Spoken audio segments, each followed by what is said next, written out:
Madame,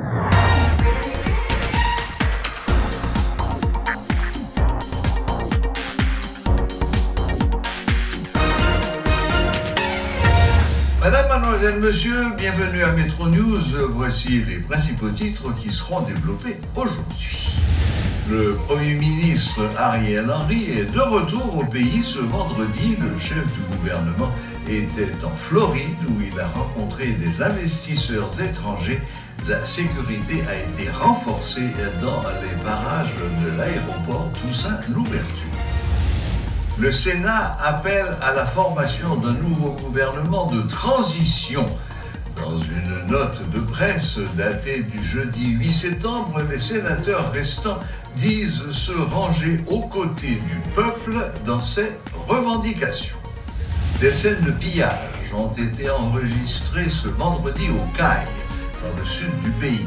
Des milliers de manifestants protestaient contre la rareté de carburant, la cherté de la vie et l'insécurité. Les leaders menacent d'intensifier le mouvement dans les prochains jours.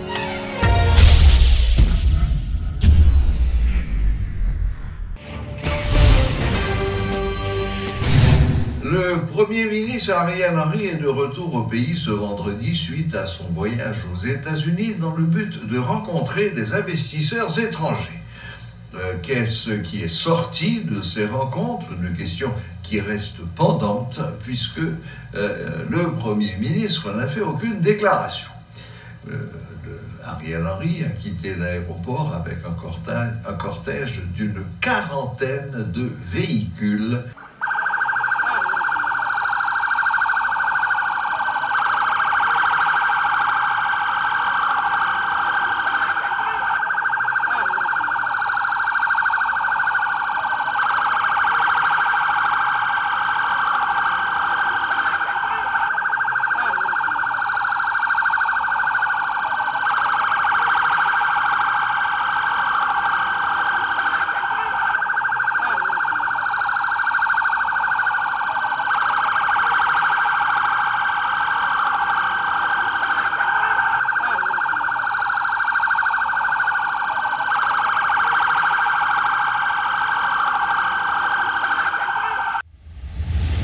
Le tiers restant du Sénat appelle à la formation d'un nouveau gouvernement de transition.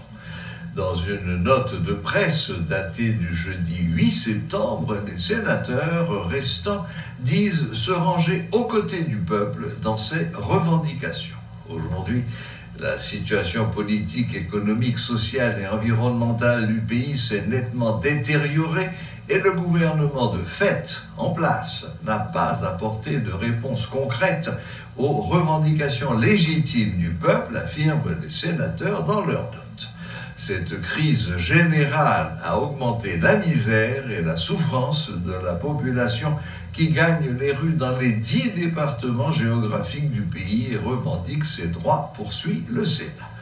Prenant acte de ces revendications légitimes, le Sénat de la République, formé de ses 10 élus légitimes, se range aux côtés du peuple et sonne l'urgence pour que le gouvernement de fait d'Ariel Henry, les acteurs politiques et la société civile trouvent une entente politique pour former un gouvernement de transition capable de donner des réponses concrètes et rapides aux justes et légitimes revendications du peuple, écrivent les 10 sénateurs.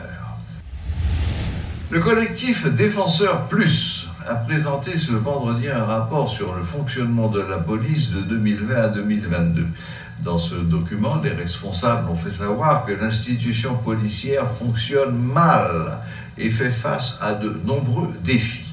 Ils en ont profité pour formuler quelques recommandations à l'État haïtien qui devra prendre des dispositions en vue de permettre à la PNH de remplir sa mission comme il se doit.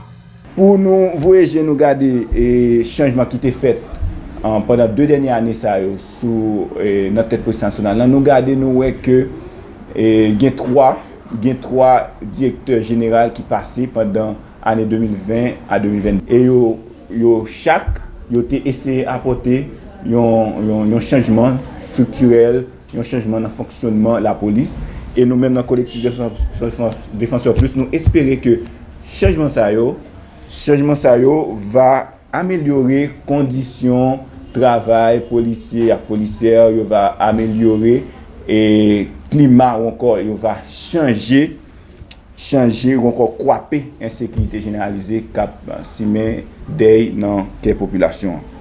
Pour défi et dans observation nous garder nous grand pile défi qui traverser institution policière côté et pour yo doit arriver rétablir un climat sécuritaire sur tout le territoire national là.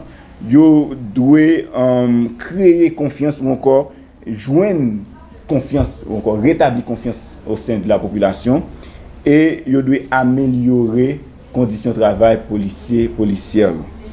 Pour défi ça yo, grand pile mesures qui te prend. Durant 2 dernières années, on a observé institution policière nous ouais que te gain 3 présidents CSPN, Conseil supérieur police nationale qui étaient passés dans tête conseil là côté c'est yo te prend des mesures qui te semblaient et 3 derniers présidents ça c'est 3 derniers encore c'est 3 premiers ministres qui étaient passés dans pouvoir côté yo te dit yo voulait éradiquer en kidnapping, yo voulait arrêter bandits, yo voulait permettre que population circuler libre et malheureusement dans observation nous voyons que mesures ça prend certes mais jusqu'à présent yo pas vraiment joindre résultat escompté. Une n'a observé ce 2020 pour arriver 2022, c'est que il y a une diminution qui fait au niveau de effectifs de la police là. Même si nous avons une promotion qui sortit en décembre 2021, mais avec abandon de poste, révocation, policiers qui mourent, vient faire que l'effectif policier a lui-même réduit. Nous avons 16 000 policiers pour la population haïtienne. Ils couvrent 85% du territoire national, là, donc 15% c'est AZEC, c'est KAZEC qui a joué le rôle policier qui a supposé jouer dans le pays. Il y a un paquet de communautés, dans le commissariat, sous commissariat, il n'y a pas assez de policiers qui pourraient répondre avec besoin de population à gagner en matière de sécurité. Même dans la prison civile, il n'y a pas assez d'agents qui pour surveiller les prisonniers. Les policiers ont réduit de jour en jour. Seulement sous commandement directeur général de la police, qui c'est France LB, ils ont révoqué près de 1200 policiers qui étaient abandonnés poste. Et nous-mêmes, dans la défense en plus, sorti 2020 pour arriver 2022, nous enregistré plus que 150 policiers qui mourent assassinés. Sans compter, il y a qui mourent dans l'accident, il y a qui mourent de façon naturelle. Et il y a un paquet de policiers qui pas en fonction actuellement, qui obtiennent une décision administrative sortie auprès de l'inspection générale, qui obtiennent une décision judiciaire qui sortie auprès de l'instance la justice. Donc, nous gagnons tout policier ça qui pas disponible actuellement et ça qui gagne dans moment il y a passé un paquet l'autre péripétie au niveau de l'institution policière là pour répondre avec besoin de population. Dans document observation nous fait document rapport observation que nous fait nous relever quelques enjeux sécuritaires qui gagnent les PNH lui-même n'est pas bien fonctionné. Nous tous conscients que une des plus gros problèmes pays à fonctionner c'est l'insécurité. C'est une menace qui continue à exister à travers un paquet de qualité crime qu'a fait dans le pays et groupe gang yo même qui a défié autorité d'État c'est eux même qui viennent figure d'autorité parce que autorité actuelle yo, ou bien ça qui passait pendant 2 ans yo, et plusieurs années d'avant yo même yo bay groupe gang yo carte blanche pour faire ça sur le territoire national là et policiers eux même yo en difficulté pour yo faire travail qui pour répondre avec mission que loi qui crée ba yo. Travail policier est compliqué chaque jour et non seulement il n'y a pas de conditions qui réunissent pour faire travail, nous avons une habitude qui a développé côté que a attaqué commissariat, côté que matériel la police groupe gang a utilisé et groupe gang vient plus solide pour camper face avec policiers qui en difficulté pour faire travail.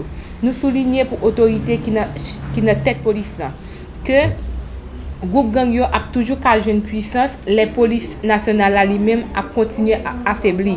Li leur pour PNH jouer rôle force légale que constitution en bas jouer. Li leur pour PNH reprend place sur territoire national là. Le Bureau des avocats internationaux, BAI, affirme que le gouvernement haïtien a échoué en ce qui a trait à la protection de l'environnement. Le BAI reproche au ministère de l'Environnement de ne pas prendre ses responsabilités afin de freiner les constructions anarchiques. Suivez les explications de Maître Mario Joseph, responsable du BAI. Et depuis un vent indépendance, Haïti, c'est un terre fondée, c'est toujours gagné et tremblement de terre. Et cyclone même, non sous-route et cyclonique là même. Ça veut dire, nous pas jamais passé une année, nous pas victimes d'un cyclone. Alors que l'État haïtien, pas jamais fait rien et rien pour mettre une politique de environnement pour faire que nous ne soyons pas victimes. Nous, si nous, Lionel, saute fait la comparaison avec la République dominicaine, pour expliquer ce qui est passé en 1932, la CAI voisin, ils ont mis en place une politique environnementale. Et il dit, et c'est à bon escient que le bon, que le pas bon, mais il a changé la préfète. Bon, ici, à nous clair, que pas rien, nous fait tremblement de terre 2010 là, de janvier 2010. Je ne dis pas aucun rien qui fait, et à telle enseigne, année passée, et 14 août, dans le sud là, et l'État n'a pas fait rien, et pas fait rien, pas aucune prévision.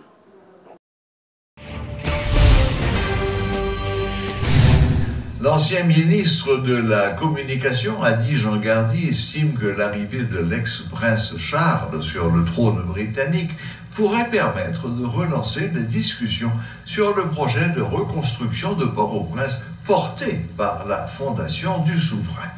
L'ancien ministre de la Communication, de 2012 à 2013, a déploré que tant de ressources aient été dépensées dans un tel projet sans qu'il aboutisse. Après le tremblement de terre, le prince Charles, le fils de la reine Elisabeth, a proposé au gouvernement haïtien de reconstruire la ville, de reconstruire Port-au-Prince.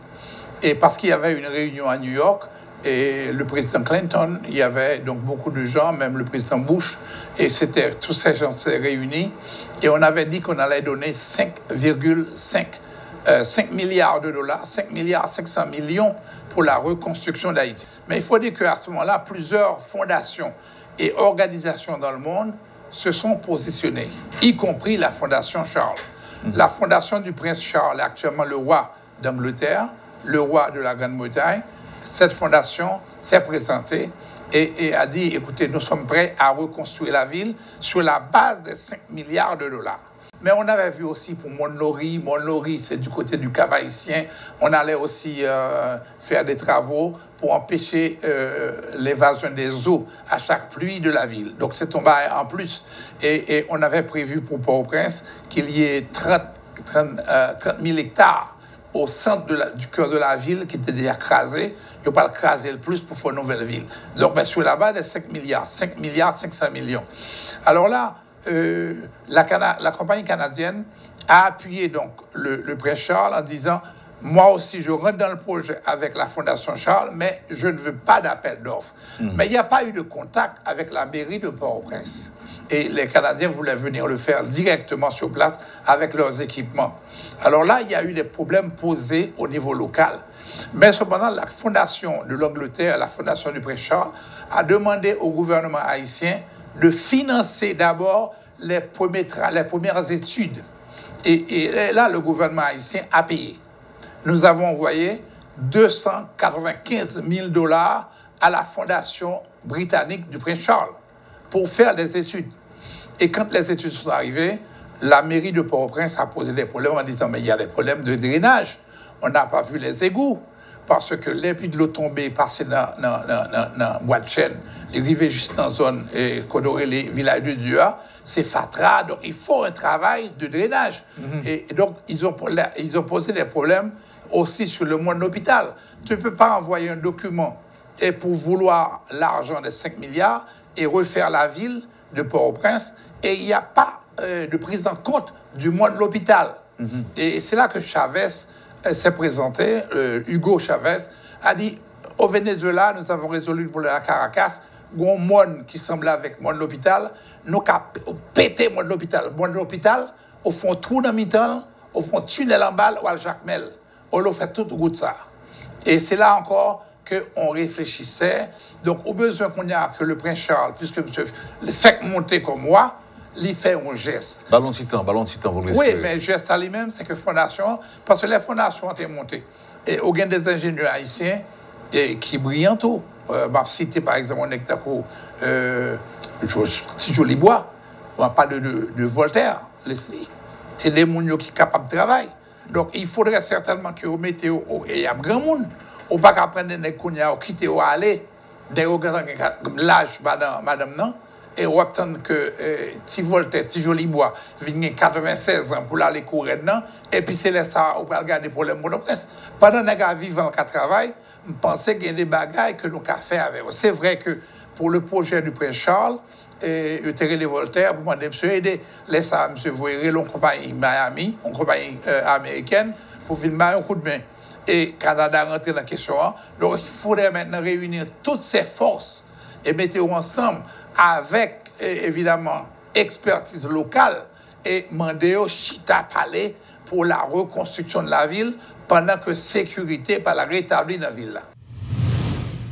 Voilà, la boucle est bouclée.